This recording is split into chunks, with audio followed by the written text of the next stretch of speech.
Welcome to the Slop Farm. Enjoy the video. You'll begin by confirming a parent Google account and the child's device compatibility. This matters because Family Link enforces supervision at the OS level. Once confirmed, install Family Link for parents on your phone, and on the child's device, install Family Link for children or sign in when creating a supervised Google account. Make sure both devices have Wi-Fi and updated Play Store/App Store. After installation, open the parent app and tap Create or link a family member to start the guided setup.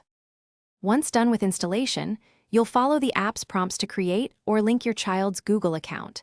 This establishes supervision tokens on the child's device.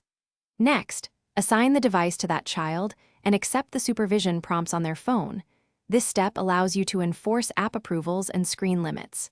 Then, configure Google Play settings so apps require parent approval, set content filters for apps and media, and decide whether location tracking and web filters should be enabled to protect usage.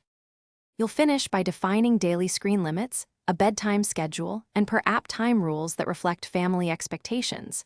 These policies apply immediately once saved. Then test remote actions. Try locking the device, approving an app, and checking the child's location to confirm communication. If controls aren't applying, make sure both apps are updated and the child's device is signed into the supervised account, often fixing OS updates, relinking the account, or reinstalling Family Link resolves sync and permission problems. Thanks for watching. Consider subscribing if we helped you today.